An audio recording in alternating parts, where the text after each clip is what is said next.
Ladies and gentlemen, welcome back to another Pioneers Pathway podcast with me, Sharia, and joined as always by my good friend, Mr. Liam Villani. How are you doing, sir? I'm good, thank you. How about you? All good, Liam. So obviously we Did had you a have a bit of a nice break. did you have a nice break? Yeah, We absolutely. had 1 week off. Was it a good refreshing week off? Yeah, absolutely. Absolutely. It's really refreshing to get out in nature. What about Yeah, you? yeah. Yeah, no, it was lovely. It was lovely. But obviously a lot's happened. A lot in the business world's happened. And we thought, well, I'm sure all the listeners can see that we don't have a guest on today. So maybe just elaborate on that. We always love having guests on. We always have love being able to talk to people. But today we're actually going to try something a bit different. A bit of a different model today. So we've had some really good feedback from all of our listeners, and we wanted to talk about sort of feedback, sort of questions arising, and thoughts about that. So that's what we're doing today. Yeah, absolutely. I mean, look, so we've had some really interesting questions in. So let's just, get started. So one question, I was actually asked this, a couple of weeks back, it was a special recommendation. How do you go about starting a business, Liam? Wow, a big question, and a lot to talk about. I think, do you know when you're young and you're new to the world of business, at least, you can have really grand plans. You could say, I'm going to build the next SpaceX. I'm going to build the next big car brand. I'm going to build the next big ice cream store or something like that. I've really put some really random industries, but you have very lofty ambitions. But as you grow up, get the experience and sort of understanding of the world. You see, those companies, there are millions of people trying companies like that, but only a few ever succeed, right? Um, and I think as you grow older, you sort of get an appreciation for that. But you also get an appreciation for the little small parts of the cog which like work in the business industry, right? So you realize that opportunities don't lie with very big, expansive ideas, but kind of by very niche ideas, often things that you never end up seeing as a consumer or as an ordinary member of society, right? But the important cogs and important ways, and that's where you can really capitalize on if you can focus your business idea there. Yeah, absolutely. I mean, I was recently at a convention yesterday and I was speaking to a lot of these guys. And one thing you notice is absolutely everyone is coming out there with a business idea, right? Now, how do you know what idea is right for you? Now, I personally believe the main thing is you have to absolutely love your business, right? You have to absolutely love the idea. You have to know absolutely everything what you want to achieve from it, right? So, if, say, for example, you are, I don't know, building an EV, right? So, say you're Elon Musk, you have your EV, right? You want to have that burning passion that, okay, I want to be the number one leading EV manufacturer. You have to learn everything about that industry. And the main thing I've noticed, which gets overlooked, is the most basic thing. Is there truly a demand for that product? Right? I have noticed in this convention, lots of people coming out, right? Their products were decent. They were decent. But I really struggle to see where the demand was for these products. Have you noticed anything similar? Yeah. I have. And obviously, people have a lot of enthusiasm for ideas, and it's great to be able to share ideas because that's how you learn and you can progress, right? You share ideas, you share thoughts and views. But I just don't think that the current vision of entrepreneurs or wannabe entrepreneurs is realistic or sort of well thought through or sort of just focused into the long term, right? I went to a IE Enterprise event where we had a lot of entrepreneurs come and to pitch their startups and also try and find out if there's any wannabe interns in the room, right? And so we sat through about eight different pitches, and what I just found is everything was either a very niche market or niche customer base, or it's either been replicated or it's just someone's problem which isn't anyone else's problem, if that makes sense. You had people creating software after software, and you just think, oh, there's like 100 other competitors there. What difference do you make? Right? What difference do you make? You've got people making startups through AI. I've seen millions of startups made of AI, right? What's the difference, right? AI is a big industry and a big market, but come on, there's only so much you can do with it, and there's only so much sort of areas where you can sort of really capitalize on it because the big brands are there: ChatGPT, Microsoft, Google, all of those sort of providers, right? So it's really finding those niches, and those niches are often hard to visually see without research and proper exploring. Exactly, exactly. So one thing that you'll read a lot in these, books written by entrepreneurs is the main thing that they say is A, you need to have a market for your product. There is no business without revenue, right? If there's not enough demand, you're not getting the revenue, right? And your business is going to go absolutely nowhere. That is one of the main things. And that's fundamentally overlooked. And the next thing is, if you are going into such a big industry, you need to be aware of what challenges lie ahead, right? Like you said, there are a billion guys claiming that they're an AI startup. That is, how do you differentiate yourself, right? Because if everyone's in AI, everyone's doing a very similar thing to you. I mean, not necessarily, but you're bound to have at least 4 or 5 guys who are in a very early stage doing the same thing as you. How do you prove to a VC that you are different to them? That is a very, very challenging thing to do. Yeah, yeah, but it is. But it's also about scalability as well. It may be a good idea in one specific situation, but does it scale up? Because you can't just make a business which is just for one situation, one scenario, one place, one time, one sort of person, right? It's something that needs to scale up. And so when you make your business too focused, it's not easy to scale it up, right? You need to find those products and services which can be used in a multitude of different ways, right? If you look at like airlines, for example, airlines they have business passengers, they have leisure passengers, they have cargo, they have all sorts of sort of low cost, high cost, different classes, economy, business, first class. You've got different customer bases, right? So there's multitude of different sort of financial revenue streams from that. It's the same as Uber, right? So you've got a massive clientele from the ride hailing, right, for taxi services. But do you think I'd say Uber wouldn't have worked otherwise if it not for the food deliveries as well. I think the food deliveries is a huge, huge market for that, right? So it's sort of getting that product, that sort of solution, and being able to rule it out in many different ways. It's also the timing aspect of it, right? I know you touched on it very briefly with that. So for example, that Uber point that you came to, I don't think Uber would have been as successful had it been launched maybe 2, 3 years earlier, right? They came through at a time where Samsung was, coming through the ranks. Apple was coming through the ranks, always, the technology was also allowing for that, right? Imagine telling someone in, say, 2008 that you'll be able to book a taxi from your phone, right? Very, very few people would have trusted it. People were skeptical about the idea of touch phones, right?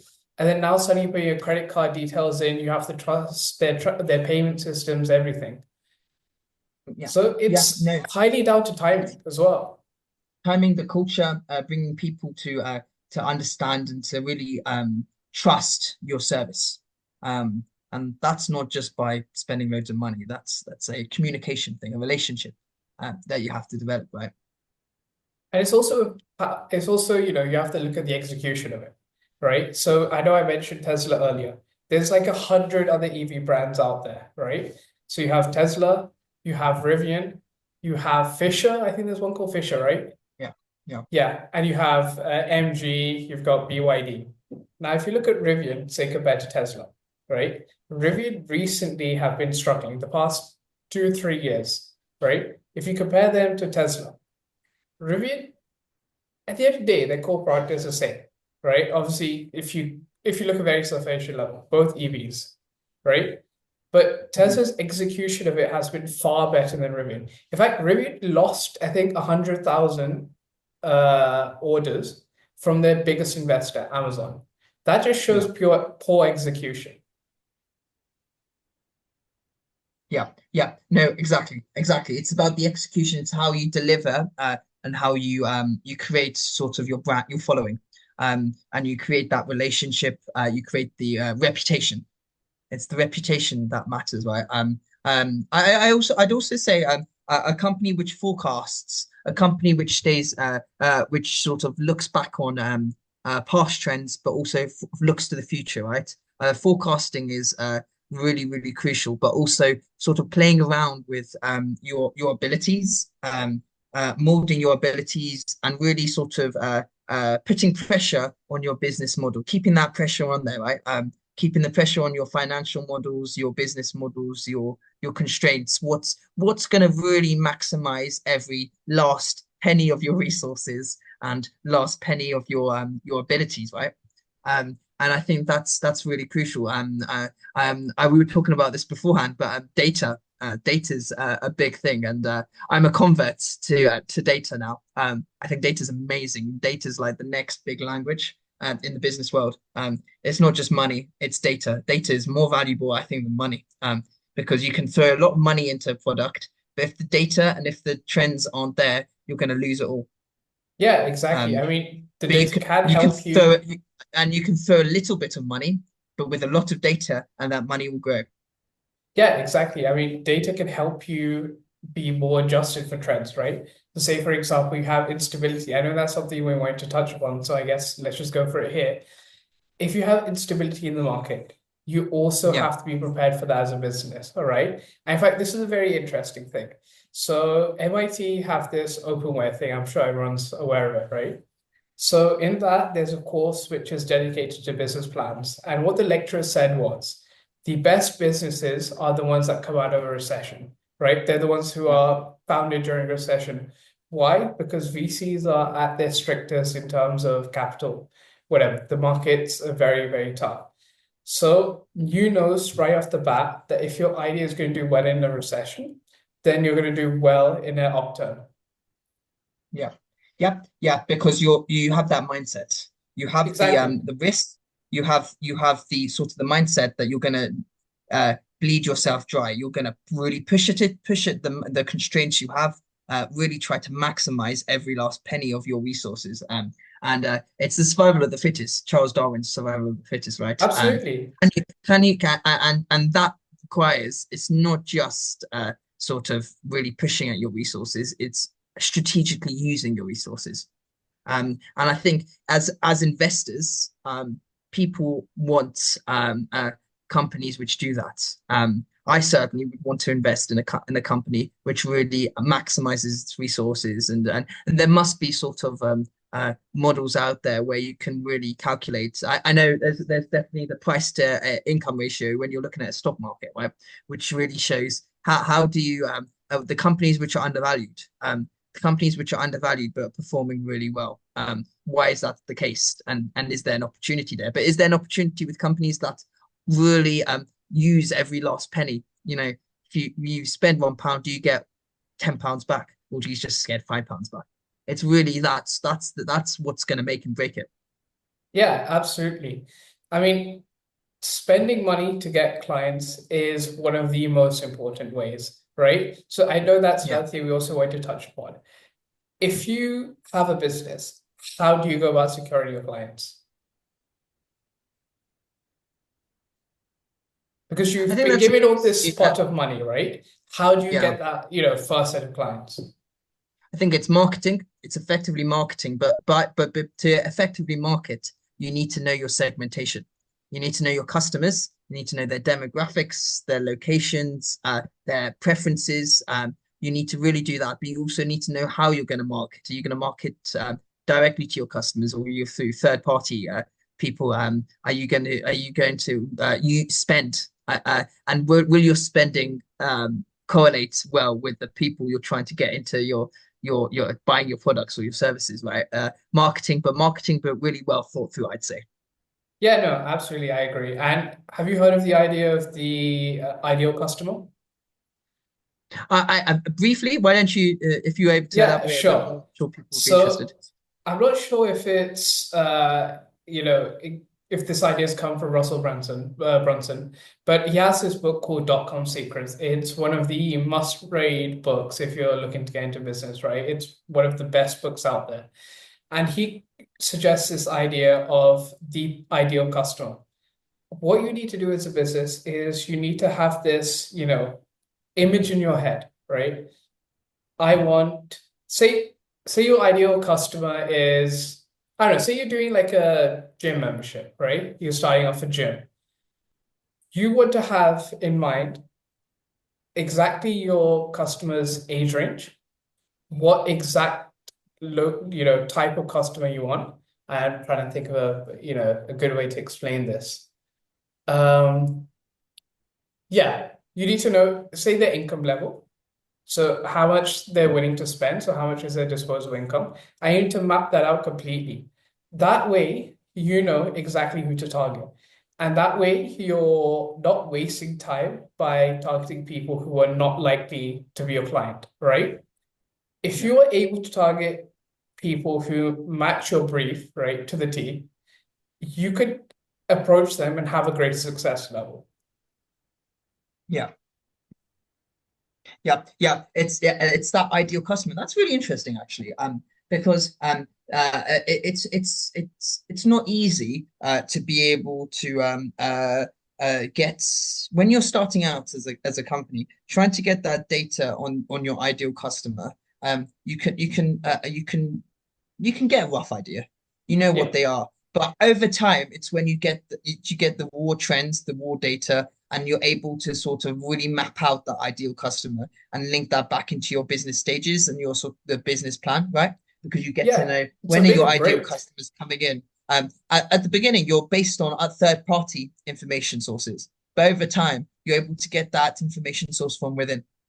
Yeah, absolutely. And having your ideal customer, if you've got the wrong ideal customer, that could be a make or break thing, right? Because you could be spending all this money and you're attracting the wrong guy, right? You Yeah, might be getting 10% of, sales percentage of people actually, coming and buying your product versus say 30 or 40%. So Hmm. that could be, that can make a huge difference in terms of both your top line and your bottom line. Yeah. Yeah, no, exactly agreed. But just going back to sort of instability, and looking more so as sort of geopolitical instability, because that plays a big part in sort of Absolutely. making businesses suffer because they're not well prepared, but also giving them opportunities where they can sort of make them the most of uh, valuations and things like that. And it's quite interesting because one event leads to another event, but events are so unpredictable, right? You can predict maybe a financial recession.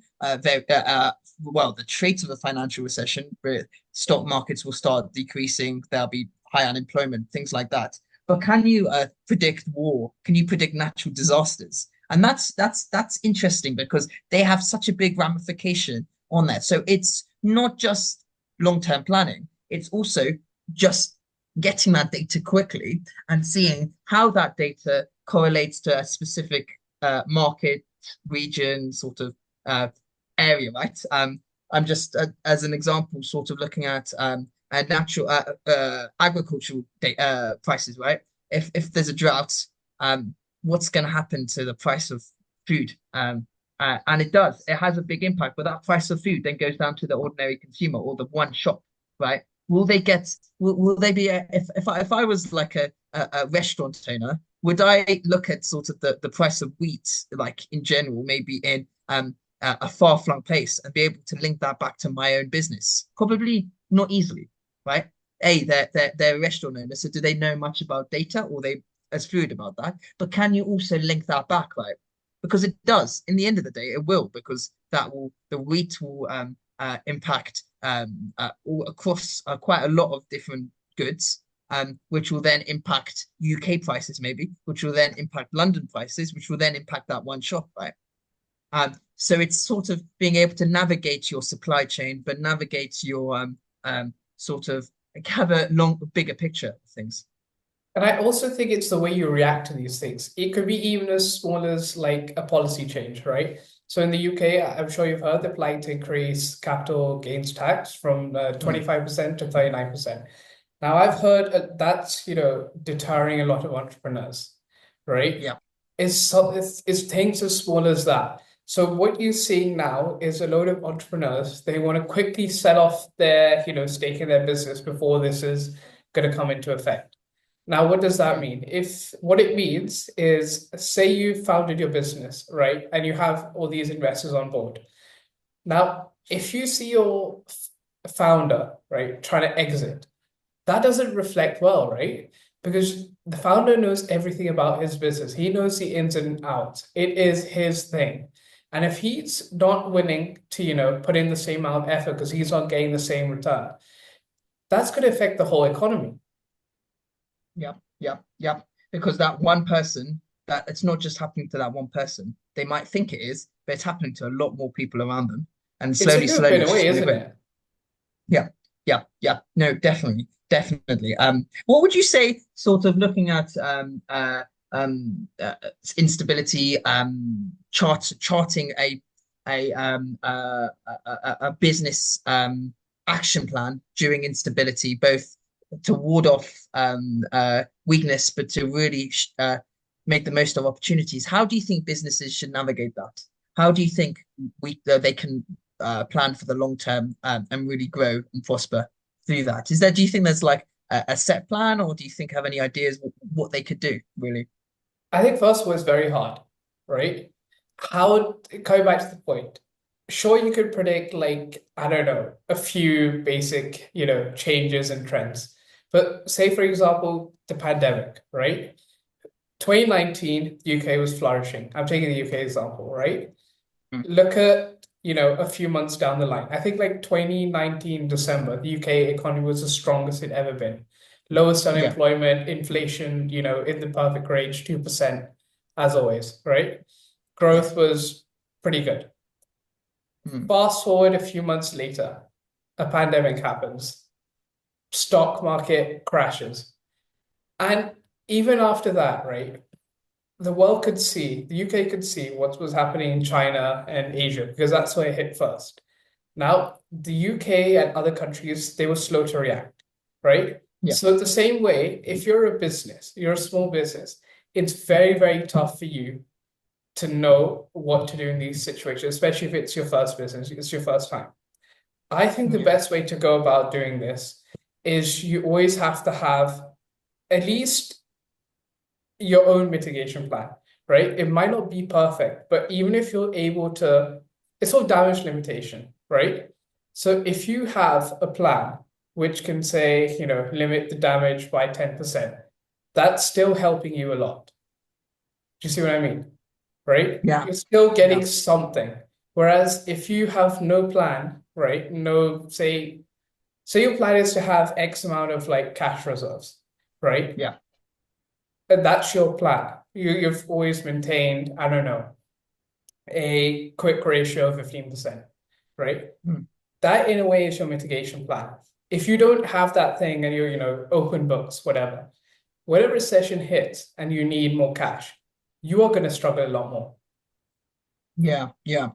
That's No, why I it's think you should always have some sort of financial, backing, right? No matter how successful your business is, you never know when, things can get hard. yeah, yeah. No, exactly, exactly. I totally agree with you on that. I think that's definitely that's definitely the way to charter it. I also think it's about getting those really knowing your figures, really knowing sort of your bottom line, and really just like probably I'm trying to think of the best word for this, but sort of uh Knowing your being business inside out, be, I guess. knowing your business inside out, but being ready for the unknown, having a plan of action in the unknown, right? Being able to really test out how your business can stress testing your business, right? Stress testing, but really knowing the value of everything you're doing and every resource you're putting into it. Exactly. I mean, so say for example, hedge funds. right? They backtest a lot, right? Yeah. Before they go for a new investment strategy. They'll do lots of backtesting on that strategy. So as a business, you should look to the same thing, right? Obviously, if you're Yeah. new, you won't have the same data, but you need to look at comparables in your industry, right? Yeah. Yeah. Because see, if the most advanced financial brains out there are doing something, they know what they're doing, right? So you as a business need to think, okay, if they are doing that, why can't we do it to our benefit? Yeah, exactly, exactly, exactly. No, no, and that's fine. And I think it's always about never being a business can be doing well, but don't ever think that that doing well scenario is going to last for long. Look Um, at yeah, Boeing. I would, or I always think the best leaders are the people who are crisis leaders. They go to every day thinking, yeah, it could be a crisis today, being ready for that crisis. Don't be a Yeah, passive person. Be a you need to as a business person, I would say you always go to something thinking, how can I cut costs there? Keep cutting costs. Even if your business is doing well, how can I further cut costs? Because those costs, those money you're spending will be needed somewhere else potentially. You never know. exactly. I mean, look at Boeing, right? They were doing really, really well, right? And look at the last 2 years, complete Yeah. 180. Yeah, You yeah, yeah. never They've suffered, know when they can and be. that's not that's unpredictable. You know, these accidents could happen. Their Boeing aircraft have thousands and thousands of parts, right? These things can happen, right? And once they happen, your record, safety record's gone, and that hits your bottom line. That's why customers buy from you, right? And you never know when. Exactly, exactly. Yeah, yeah. It happened with sort of Malaysian Airlines after their two air accidents. They suffered. It suffered Cathay Pacific. If we're just looking at airlines, Cathay Pacific after the turmoil in Hong Kong, plus with COVID, they've financially suffered. Which you would never thought. Hong Kong's been a bastion of financial success over the last century, I'd say. It's been very, very successful. So that can you predict? I wouldn't be able to say so, right? No. Yeah, absolutely. Anyway, Yeah. Liam, I know we promised the viewers, a short episode today. I think it's been a really, interesting discussion. If you Yeah, sort of yeah. had to It's been sum it up, amazing. what would you say? I'd say long term over short term in terms of thinking. Long term thinking, never short term thinking. Long term. Um, and I think that crisis management heads mindset is the way forward. Absolutely, Yeah. absolutely. So, Liam, I know we've got guests lined up for the next 3 weeks, for the next three episodes. Yeah. Yeah. So, what can you sort of tell us about them? Okay, so I know we will make the formal announcement over this week, so maybe I'll leave the name of the guest till then, so we can maintain some suspense and maintain some excitement. But if I can sum him up, he is a entrepreneur, but he's an entrepreneur with a difference. I'd say he's an entrepreneur in his mindsets. He is someone who isn't chasing after the money.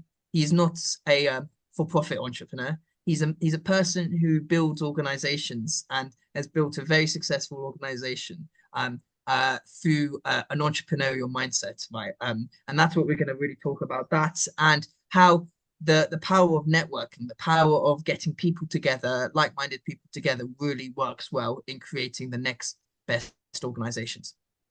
So we'll Yeah, leave it at great. that. We'll leave it at that. But I'm sure if our listeners and viewers, if they keep an eye on our social media, you'll get some more detail and you'll be able to find out who our mysterious guest is. But he's a very good friend of mine. He actually went to both of our schools, John Lyons. So I've known him for a long time and I've got to know him really well over the last year when we studied in the same university. So I think he's going to be an amazing guest and really, really insightful chat with him. Great. Thank you so much, Liam. Perfect. Cool. Thank you. See you next week then. Yeah, see you next week.